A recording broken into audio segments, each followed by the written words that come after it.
Vamos falar sobre o programa Jovem Aprendiz. Conseguir o primeiro emprego é uma das grandes dificuldades dos jovens que querem entrar no mercado de trabalho. A preferência dos empregadores por pessoas mais experientes e qualificadas muitas vezes é o principal obstáculo encontrado por essa faixa etária. O público-alvo do programa são jovens de 14 a 24 anos que estejam matriculados no 9º ano do ensino fundamental, no ensino médio ou que já tenham acabado os estudos. O programa foi criado buscando atingir principalmente os jovens de baixa renda e em situação de risco. Justificativa da criação de uma política específica.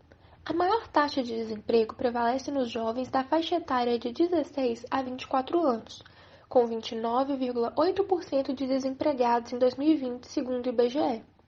As principais razões de desemprego entre os jovens é o baixo dinamismo econômico, que intensifica o fenômeno do desemprego entre os jovens, a dificuldade de inserção ocupacional devido à baixa qualidade de ensino e à falta de experiência ou habilidades exigidas pelas empresas na hora da contratação. Também podemos citar a intenção de diminuir a evasão escolar, já que o programa se mostrou eficaz na diminuição dessa taxa. O programa Jovem Aprendiz obriga que empresas de médio e grande porte contratem de 5 a 15% de seu quadro de funcionários jovens de 14 a 24 anos como aprendizes. Nesse formato de trabalho, o jovem deve receber capacitação teórica a respeito da área profissional em uma instituição formadora, como o Senai e o Senac. O contrato de aprendiz pode ser de no máximo 2 anos, com a carteira assinada, recebendo uma bolsa com base no salário mínimo hora, podendo ser de 4 horas por dia, ou quando prática e teoria acontecem de forma concomitante, 8 horas por dia. Além de todos os direitos previstos na CLT, como férias, 13º, INSS e o FGTS. Em 1990, diversos educadores se envolveram em movimentos e conselhos interessados em debater possíveis políticas públicas para inserir o jovem no mercado de trabalho, sem comprometer os estudos. Em 1996, foi desenvolvido o programa Capacitação Solidária pelo Conselho da Comunidade Solidária do Governo Federal, com a intenção de promover cursos de formação e capacitação para jovens de 14 a 21 anos, que vivem em situação de pobreza nas periferias. Durante o governo de Fernando Henrique Cardoso, foi publicada a Lei Aprendiz Legal, número 10.097 de 2000. Nela começou a ser esboçado o que hoje é o Programa Jovem Aprendiz, estabelecendo uma relação de contrato trabalhista com jovens entre 14 e 18 anos. Em 2003, surgiram as primeiras políticas diretamente voltadas para o ingresso do jovem no mercado de trabalho, como o Programa Nacional do Estímulo ao Primeiro Emprego, que foi criado para reforçar a qualificação profissional e a inserção do jovem no mercado de trabalho. Uma observação que nesse mesmo ano foram identificados por volta de outros 30 programas governamentais em diversas áreas, todos com foco nos jovens. Em 2005, foi publicado o Decreto nº 5.598, que ampliou e regulamentou a Lei 10.097, a Lei do Aprendiz, mudando a faixa etária do público-alvo para até 24 anos e estabelecendo quais são as instituições qualificadas para a formação teórica.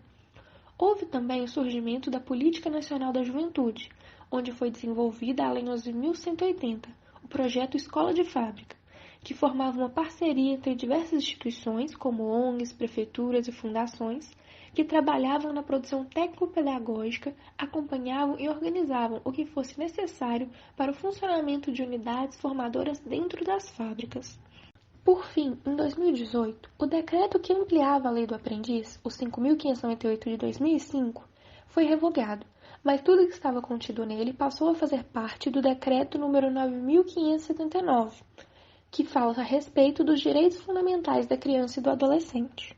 Aqui vemos exemplos de políticas públicas voltadas para a juventude, como o PROEJA, que oferece vagas para adultos e jovens que não tiveram acesso ao ensino regular, o programa Segundo Tempo, que oferece alimentação, reforço escolar e material esportivo para jovens da rede pública, o programa Escola Aberta, que oferece atividades educacionais, esportivas e culturais durante os sábados em escolas públicas, e o Bolsa Atleta, que garante bolsas para jovens que se destacam em competições.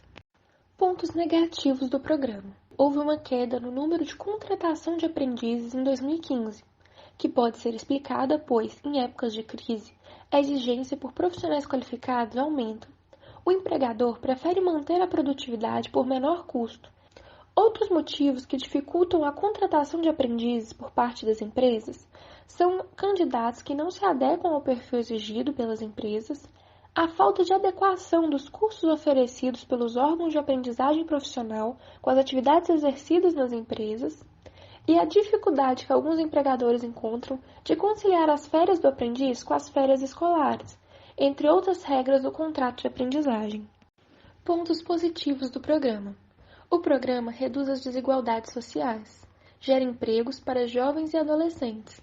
Dados recolhidos pela Rede Peteca do Ministério do Trabalho e do Emprego mostram que 50% dos aprendizes, após o término do contrato, continuam na empresa.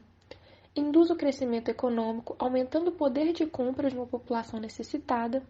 Estimula a escolarização do adolescente e do jovem, já que para participar do programa, o mesmo precisa ter acabado o ensino médio ou se manter na escola, com boas notas e frequência. Minimiza a situação do risco e do trabalho infantil, tendo em vista que adolescentes entre 14 e 17 anos estão na faixa etária em que há maior presença do trabalho infantil. Para as empresas, economizam com os encargos de contratação e realizam uma ação de responsabilidade social. Outros pontos que podem ser considerados como pontos positivos do programa é que, para os empresários, inserindo o aprendizado dos processos e rotinas do trabalho dentro da política organizacional da empresa, tem facilidade em moldar o funcionário de acordo com a cultura da organização, já que os aprendizes não têm vícios nos processos rotineiros, como não possuem experiência prévia.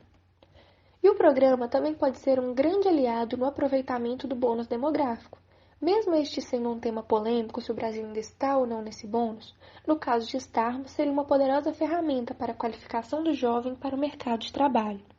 Na Lei do Aprendiz, não existe um detalhamento sobre o financiamento do programa, mas buscando informações com profissionais da área, a maior parte do financiamento vem das empresas, tendo em vista que a capacitação teórica dada pelas instituições do Serviço Nacional de Aprendizagem, que pertence ao Sistema S, são mantidas com recursos de empresas dos setores correspondentes a cada instituição.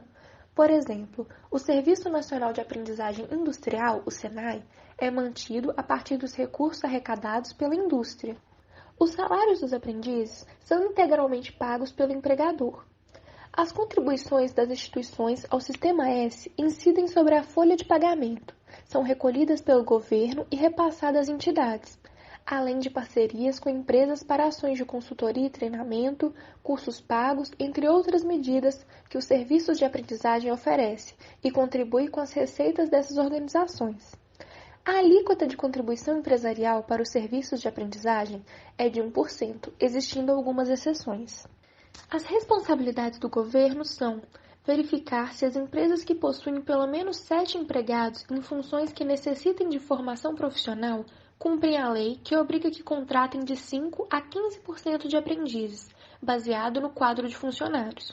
Fiscalizar se todas as demandas da lei estão sendo cumpridas, como curso em entidade credenciada, contrato assinado em regime de CLT e período de trabalho de no máximo 8 horas por dia, incluindo a parte teórica.